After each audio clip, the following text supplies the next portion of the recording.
Lesson 11, Embracing Intuition.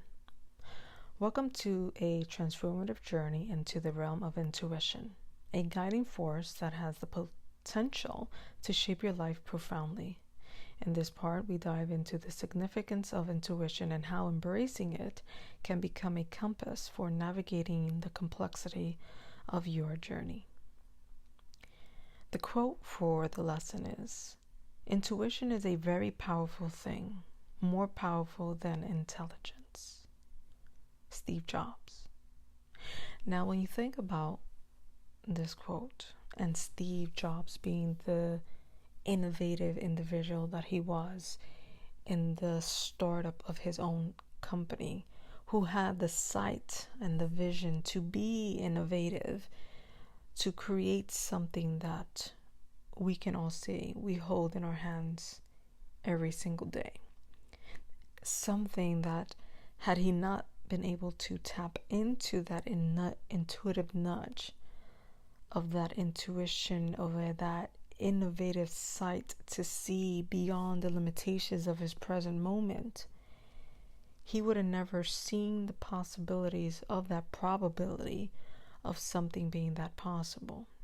It was through his sight, it was through his vision, and it was through that inner knowing that told him of that possibility and the how behind creating such intent once that intention was placed within him, right?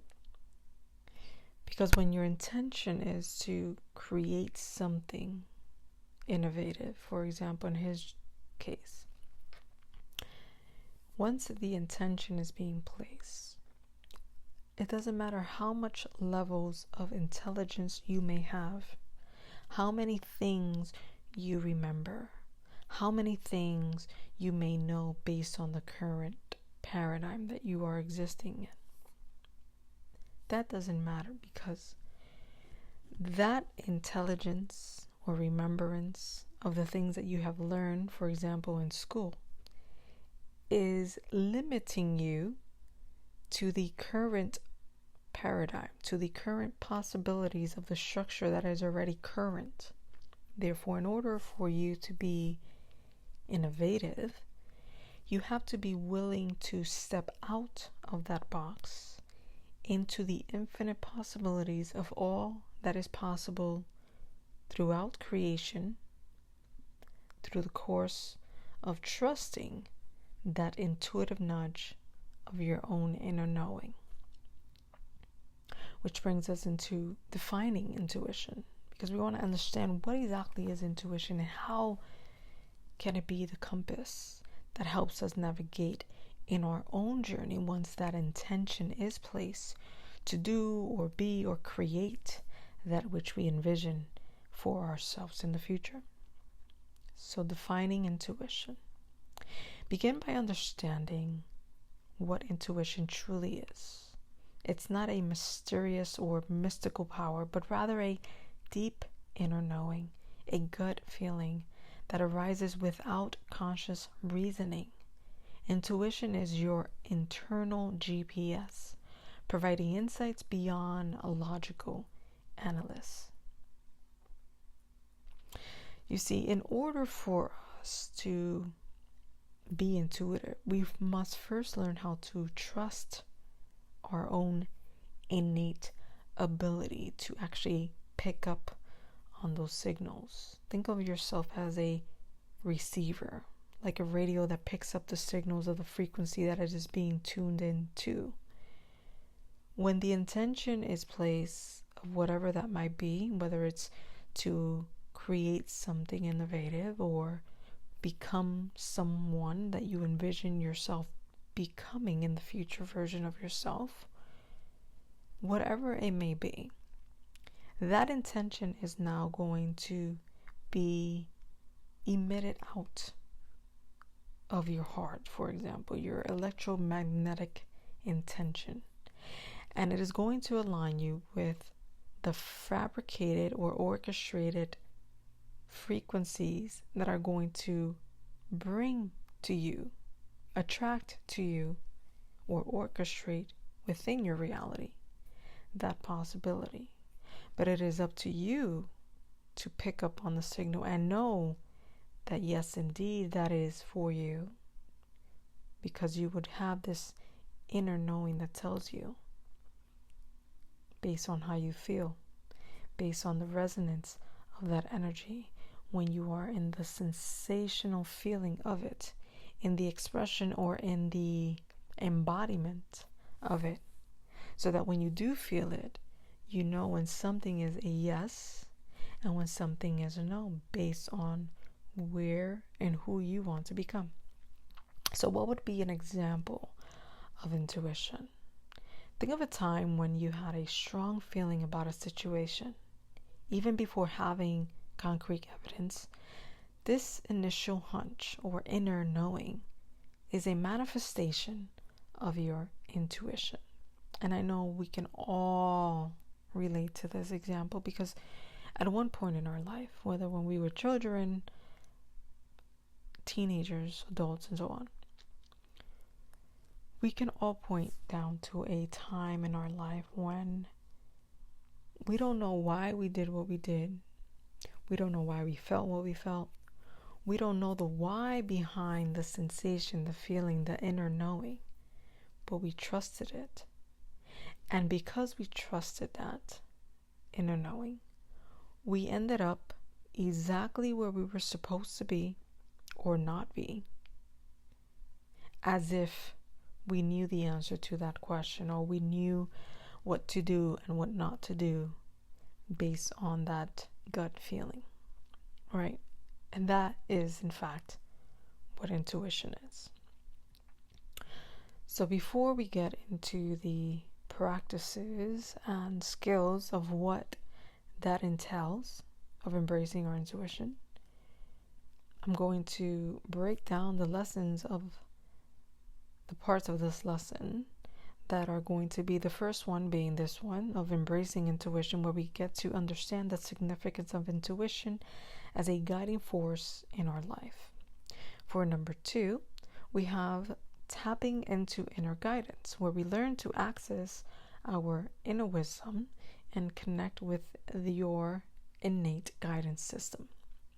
And for the last part, we have practicing intuitive mindfulness, where we develop the art of mindfulness to enhance our self-awareness and intuitive abilities. So as we are in the first lesson, what are some key points of developing intuition if it is not a strong point in your experience already? For the first key point, we have significance of intuition. Explore the importance of intuition in decision making and life navigation. Understand how relying on intuition can lead to a more authentic and aligned choices, guiding you towards paths that resonate with your true self. Now, what this means is practically saying that in order for us to really master the ability of intuition, we first have to understand the significance of it and how important it is in our life. And without it, we are never truly in alignment with what defines us as authentic and unique individuals in the expression of our own essence, right? Because it is our essence, our soul, our spirit that tells us what is a yes and what is a no, based on that nudge, based on that inner experience or gut feeling that is saying to us everything we need to know with no words. It is a source of communication that, if we give no value to, won't truly function the way it should, because it has been maybe neglected of its source and of its function in your life. Therefore, you, by ignoring it or silencing it, oppressing it, suppressing it, and so on. And this is one of the main causes of people who suffer from depression and anxiety and feeling unfulfilled in life because they haven't done the work to master their ability of listening to that intuition within them that is always guiding them and telling them what is for them and what is not for them, right? Because sometimes when we neglect that intuitive nudge, and we do, and we work against it, we will find ourselves quickly realizing that we made the wrong choice. And something in us, as we realize that, is going to tell us, yeah, we knew you would make the wrong choice, but you didn't listen to your own innate knowing of what you already knew you were supposed to do in that situation. But because maybe you feared what they would say, or you let fear take over and bring you these made-up thoughts and illusions of what the possibilities would be if you don't do what you were being told to do, even though it felt wrong or if it didn't feel right to you, it didn't align with your essence, your truth, even though you deep down you knew that. You allowed your mind to create thoughts of fear that now had you living through ego. So because of this, we didn't give the significance of what intuition truly defines, therefore losing the value of it. So what we have to start doing is bringing and reintroducing the value of intuition so that when we do feel that and we resonate with it, we follow it without question by simply trusting that innate knowing and understanding that when we do that, we will feel this level of relief and comfort and respect for ourselves because we are giving ourselves that voice by finding the value of what that is when doing so. So what would be an example of this? Reflect on instances where following your intuition led to positive outcomes. It could be choosing a certain career path that felt right, even if it seemed unconventional. Recognizing these moments highlights the importance of intuition in shaping your life. I'm going to highlight again, shaping your life. Because here we have to take in consideration that what we are indeed shaping and experiencing and choosing for is our own life. It is not the life of another to live. It is our life. So if we don't take full responsibility and accountability for the choices that we make, which have led to where we are today, we will never find the answers that we need and set ourselves up in the direction that best serves us if we don't take that initiative, because it is our life and it is our feelings that we have to listen to. Because remember, just like Steve Jobs, if he was to say and explain to maybe his colleagues or anyone in his proximity the vision, the sight, the innovative idea that he had, to those that were not ready to receive that because they did not have the sight to see it, they would have introduced him to all the reasons as to why he should not go after that dream. How is it going to work? It's impossible. It's not safe. You want something more reliable. You might struggle. What are you going to do if this happens? What are you going to do if that happens? Because it's the natural course of the human behavior. They're not intentionally doing that always, right? It's just a natural reaction because people can only project their own level of consciousness, their own level of security or insecurity or knowing. So, like I always say, God gave you the sight so that you can see it and you can do the work to get to it. It is not to give that sight to someone else because they're not going to see that because I didn't give them the sight to see it, right? It is the same thing with intuition. Intuition is your own unique personal experience that only you can call the shots on, that only you can make the choices that are needing to be made at that moment in time, because it is only your experience. And in order for you to live a fully autonomous, independent life of your choices, without the regrets of the choices that you made for someone else to make someone else happy, you have to value what is it that your body, your mind, your soul, and everything in totality is communicating with you. And without intuition, that task will be difficult, because no one outside of your own experience is going to understand the why behind why you feel the way you feel, the why behind why you do what you do, the why behind why you don't do what you do, because it is your unique experience, right? So we have to value our own unique experience the same way we can only identify ourselves through our own fingerprint that is only uniquely an impression of who we are in our own individual expression of self. I can't tell someone else to give their imprint for my paperwork, because the identity of my identity is being proven based on my fingerprint. Just giving that as a metaphoric explanation or example. So we need to start being okay with who we are and why we are who we are, and why we feel the way we feel, and why we are called to act this way, and why we are driven a certain way, because that is the experience that we were driven to have based on who we chose to be in this life. So before I continue, I digress into the next one. Another key point to develop intuition would be developing trust. One of the challenges is learning to trust our intuition. Trust involves recognizing and acknowledging the signals, and understanding that intuition often speaks softly amongst the noise of everyday life. Remember, fear is loud, fear is anxiety, fear is going to make you panic.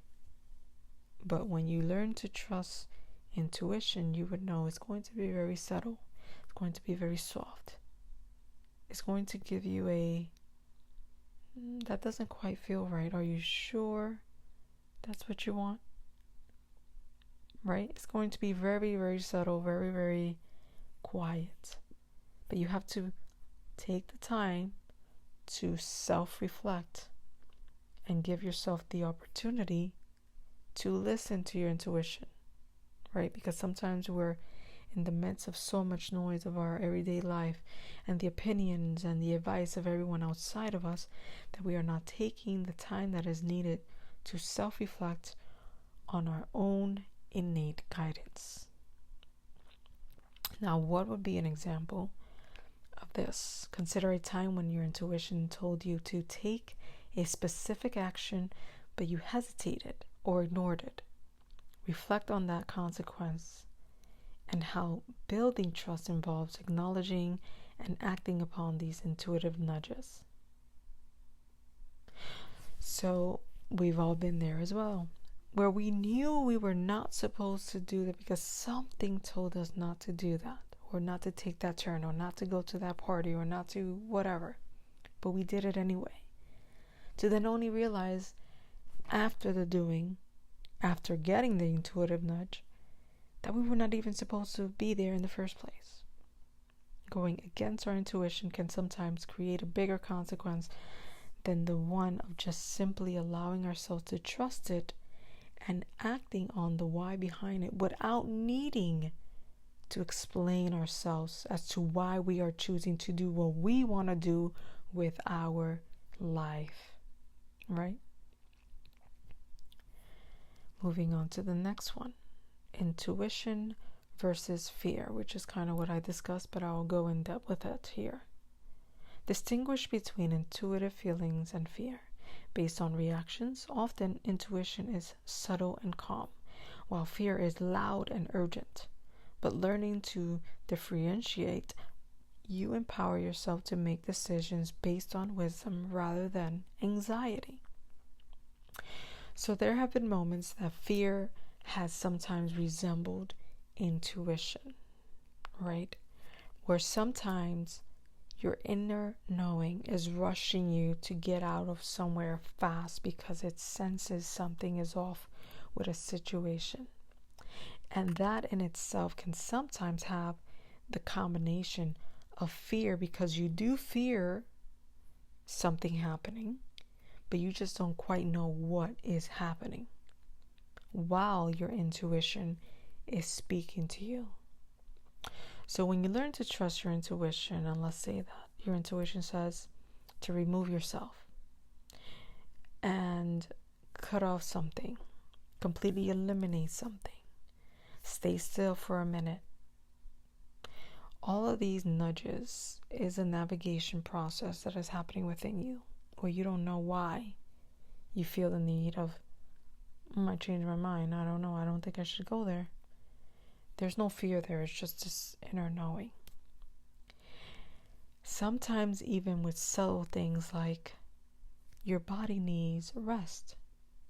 Take the day, instead of doing all of these chores that you have to do today, to take some time to rest your body. And your mind might be saying, no, but I got to do this and I got to do that, and I only have a limited amount of time. Da-da-da. All of these things we tell ourselves, right? Because we're so mental sometimes. But when you learn to trust your intuition, because your intuition is coming from a higher mind, from your subconscious mind that knows more and is connected to the infinite of all possibilities, it knows why you are getting the nudge to do that. And let's say that you decide to listen to your intuition when something like that happens and you rest. All of a sudden you feel more renewed. You have a clear state of mind. And your mood has even enhanced, because you have allowed your body to reset and rest and rejuvenate and recuperate from the exhaustion of the days prior and the stresses and so on. Where now not only can you do still what you had to do, but you're doing it from a place of rest, renewal, and rejuvenation, right? Intuition also comes like that. Not necessarily always having to be something scary, but something that we can frantically want to, take care of our responsibilities, which is coming from a fear-based mentality of getting things done and being in panic, as opposed to in our intuition telling us opposite. So another example would be to recall a situation where you felt torn between following a gut feeling or succumbing to fear-based thoughts. Understanding that intuition is often calm and centered, while fear is anxious and urgent, helps in making more aligned decisions. So another key point to developing intuition would be cultivating presence. Intuition thrives in moments of presence. Explore practices that help you cultivate mindfulness and be fully present in the current moment. The more present you are, the clearer the signals from your intuition become. Because when we allow ourselves to be present, fully aware of what is happening around us, what is happening within us, what is our emotional state, what are our cravings, are we hungry, are we tired, how is our gut feeling around certain people, certain places, and so on, all of these moments, it is crucial for us to be present and self-aware of each and every moment. Because when we are on autopilot, reacting on the impulses of everyday life, it becomes harder to listen to those nudges and intuitive signals when they come about. Therefore, leading ourselves into positions, situations, or circumstances that don't necessarily suit us or align with us, because we didn't take the time to fully be present in our decision making, to listen to what that is that we need to hear at that moment. So an example of this would be practice being fully present in a routine activity, such as sipping a cup of tea. Notice the taste, the warmth, and the sensation. This heightened presence creates an environment where your intuition can emerge more clearly. Now, what are activities to develop intuition. So an activity to develop intuition would be intuitive journaling. Begin an intuitive journaling where you record moments when your intuition provided guidance. Reflect on how following your intuition impacted your decisions and experiences. Example, write about a recent decision where you followed your intuition. Describe the feelings and the sensations you experienced. Over time, reviewing these entries helps in recognizing patterns and building trust. So when we document or record or write it down through intuitive journaling, for example, we ourselves learn how to pick up on our patterns. And very, very quickly, when we pick up on the patterns that happen around us, we would know what is what as soon as it occurs. So I have this thing that I picked up on, a pattern that I picked up on years ago, that allowed me to know when I was around people that were not of my highest good or of my best interest. There would be these few things that would always, without fail, occur, right? And I don't know if it began very subtly and I started picking up on the tone of the pattern early in age, and because that's the meaning, the definition I gave to certain occurrences. Now, every single time that I was to interact with these specific individuals, my intuition was making sure to not only give me the nudge of it, but there was always a confirmation event, or very subtle. It doesn't even have to be big. It was just a very subtle thing that would always happen to give me the red flag of, yep, that's one of them. And I kid you not, it never failed, because the energy has a signal. And when the energy has signal, it's the same thing as music having a melody. And when you have a melody or a signal, it creates a different kind of sound based on the notes of the melody. And based on those notes, which we can define as the pattern, that pattern gives off the genre of a kind of music.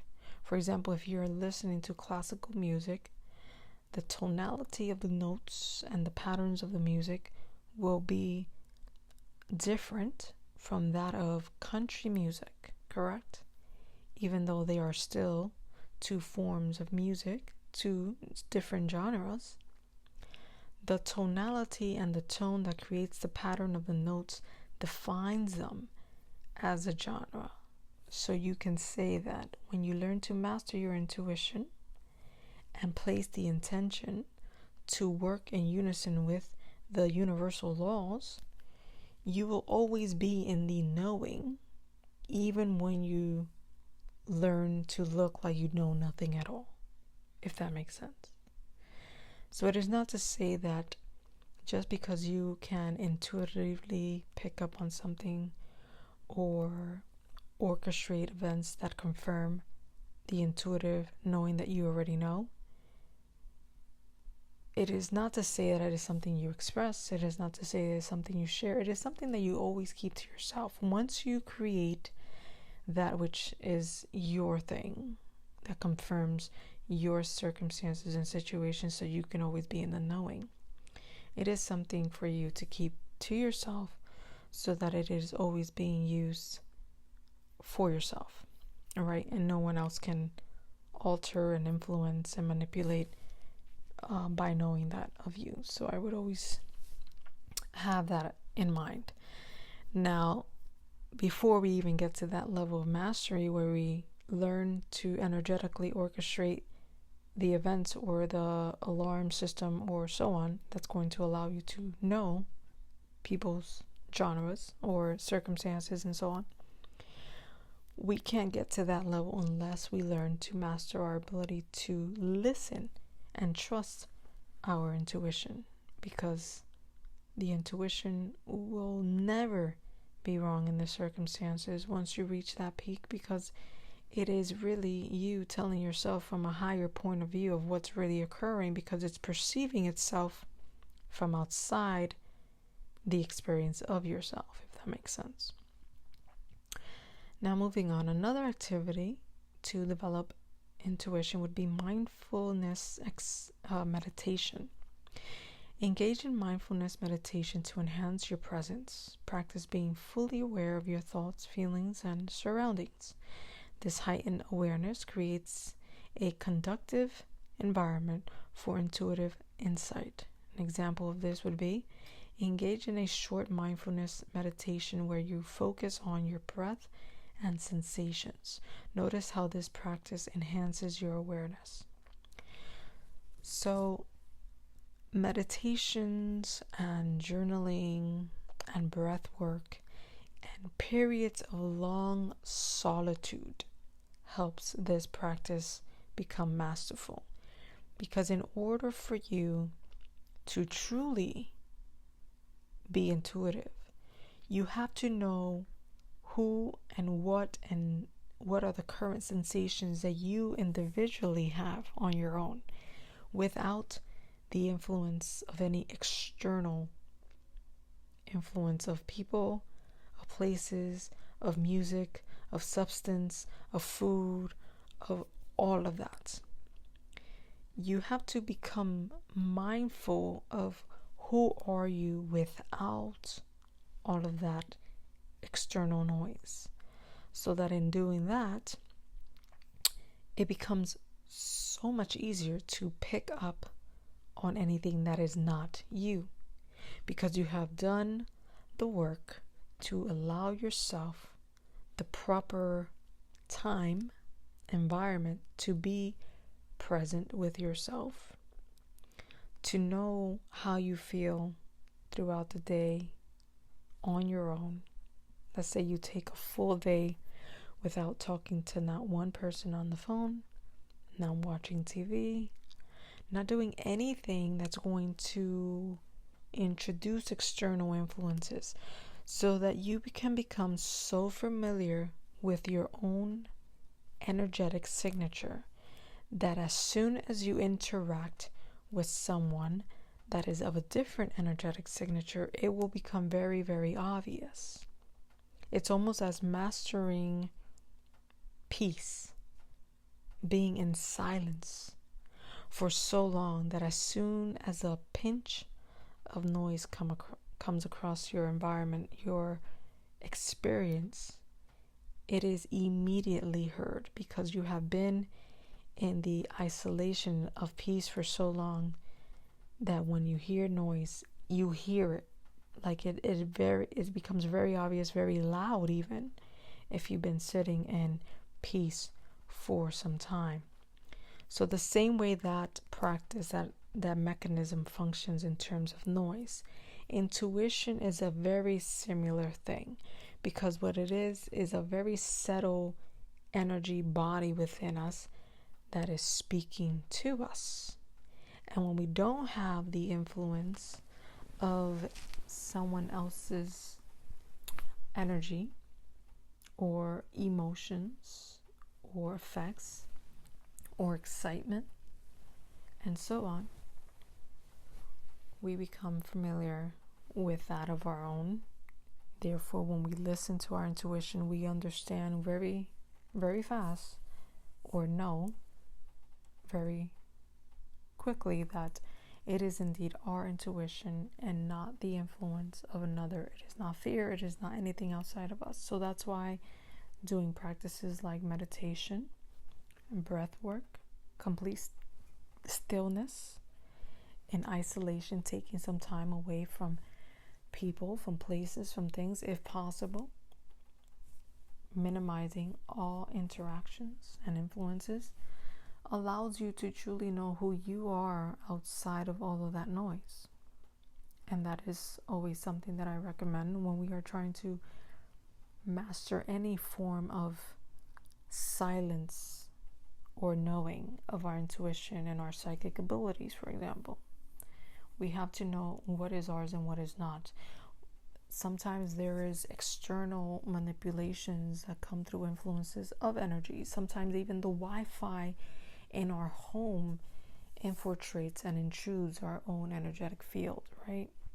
So we have to become familiar of how all of these different diverse influences around us change how we feel and what we experience throughout the day, so that we can become familiar with our pattern.